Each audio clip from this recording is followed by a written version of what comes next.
Ang alamat ng bawang mapagpag-aruga at mapagmahal na ina si Uganda. Hinahangaan siya ng lahat sa pagsisikap na mapalaking mabait ang kaisa-isang anak na si Kulala. Ulila na sa ama si Kulala. Bata pa siya nang matuklaw ng ahas sa bundok ang kaniyang ama. Totoong mahirap lumaking walang ama.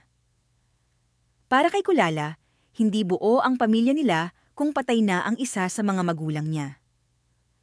Noong una ay hirap din si Uganda. Inalang sana ang papel na ginagampanan niya. Nang mamatay ang asawa, siya na ang ina, siya pa rin ang naging ama. Pero kahit nag-iisa na siya, ay hindi na niya inisip mag-asawa. Pinagsikapan niyang palakihin sa mabuting asal si Kulala. Sa sobrang hirap na dinadanas, may ambisyon ding gustong maipakamit si Uganda sa anak. Nais niyang makapag-asawa ito ng mayaman upang malayo sa karalitaang kanilang naranasan. Sa pakiwari ni Uganda, marapat lamang na bumuti ang buhay ni Kulala. May kasabihang ang kagandahan at kabaitan ay maaaring maging kasangkapan upang makapamili ng kakasamahin sa buhay. Kung maganda ang isang dalaga, maaaring makapag-asawa siya ng binatang may sapat na karangalan at sapat ding kayamanan. Ito ang naging pamantayan ni Uganda para sa anak.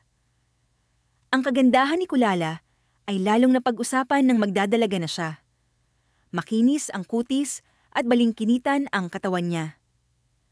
May mabibilog at nangungusap na mga mata siya.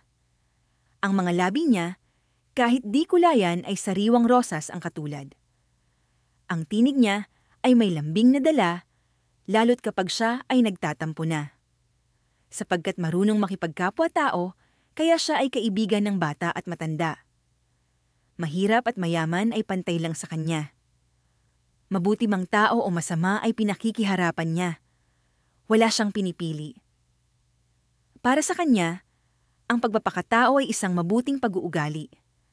At sapagkat tayong lahat ay galing sa isang tipak na lupa, mauuwi rin daw tayo sa pinanggalingang lupa ni Bathala.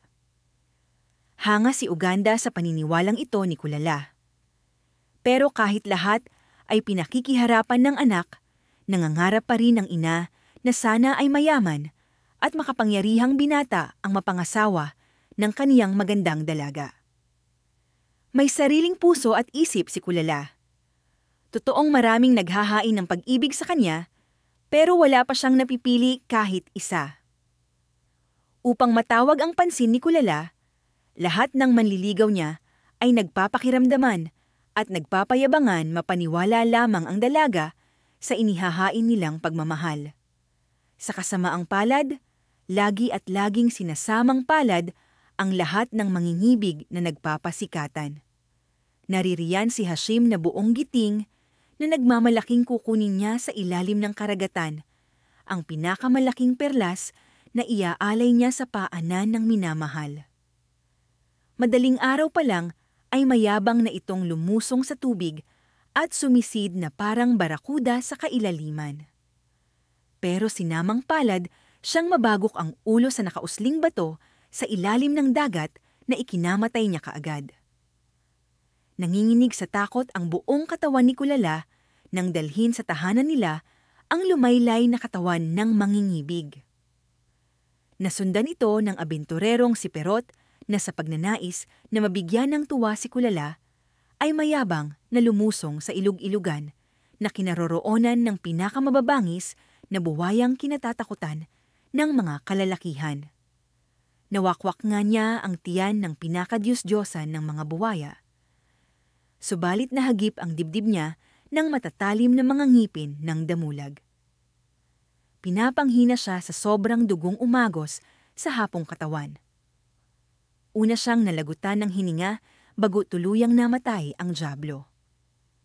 Napauurong si Kulala sa takot ng dalhin sa kanilang bahay ang bangkay ng nagmamahal na mangingibig. Namatay ang binata sa pagnanais na mapasagot ang kagandahang pinag-aagawan ng kabinataan. Naisip ni Uganda na panahon na upang siya na ina ni Kulala ay siyang pumili ng mapapangasawa ng anak niya. Sa mga anak ng dato, Dalawa ang masusugid na manginghibig ni Kulala. Naririyan si Anturo na anak ni Dato Basti at naririyan si Madur na anak ni Dato Tawilis. Sapagkat kayamanan ang tanging pamantayan ni Uganda, pinuo niya sa sariling matira sa matibay ang dapat na paglabanan ng dalawa. Minsang nagkasabay sa panliligaw, ang dalawa ay nagparunggitan sila sa isa't isa. Nagkapikunan at nagkainisan hanggang sa nagbunutan ng sandata. Sapagkat kapwa gusto nilang makamit ang kagandahang pinag-aawayan, ang pakikipaglaban ay nagwagi sa pakikipagkaibigan na nauwi sa dalawang kaluluwang naging bangkay. Humahagulgol si Kulala sa sinapit ng dalawang mangingibig. Punong-puno ng kalungkutan ang katauhan niya. Lalong nangamba ang dalaga ng sunod-sunod pang naglaban, ang marami pang mangingibig na handang mag-alay ng buhay, mapagwagian lamang ang kaniyang pagmamahal. Sa dami ng dugong dumanak, ay lito ang isip na tinalunto ni Kulala ang daan patungo sa ituktok ng bundok. Ng kabundukan! Nakalahad ang mga kamay na sigaw ni Kulala. Kunin na po ninyo ako sa daigdig na kinaroroonan ko. Hirap na po ang kalooban kong maging instrumento upang pag-awayan ng mga mangingibig ko.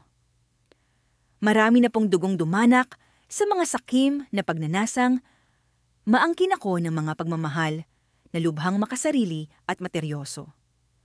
Kunin na po ninyo ako, maawa na po kayo. Pagmamakaawa ng lumuluhang dalaga na hindi nakadama ng pag-ibig na nakauunawa at sagrado. Ilang sandali lamang ay dumilim ang kalangitan at bumuhos ang malakas na ulan. Nagsalubungan ang mata. Talim na kidlat at nag-undong ng kulog sa kabundukan. Ang hapong katawan ni Kulala ay bangkay na napalugmok sa ituktok ng bundok. Nang sumikat ang araw ay natagpuan ng mga tao si Kulala na bagamat wala ng buhay ay may nanghiti ang mga labi sa katuwaan. Nyapos ni Uganda ang bangkay ng anak. Alam niyang ginusto ni Kulalang lisanin ang daigdig. Maligaya si Kulala sa kinaroroonan ni Bathala. Sa tuktok ng bundok, ipinalibing ni Uganda ang bangkay ng anak. Lagi niya itong dinadalaw hanggang sa isang araw ay may halamang tumubo dito. Inalagaan niya ang halaman.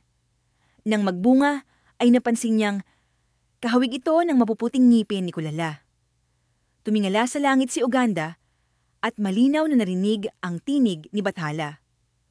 Nasa kaharian ko na si Kulala at masayang masaya. Ang halamang iyan ay magpapaalala sa iyo sa mapuputing ngipin ng anak mo. Alagaan mo at ipakilala sa mga tao. Kumuha ng mga bunga ng halaman si Uganda at ipinatanim sa mga kapitbahay niya.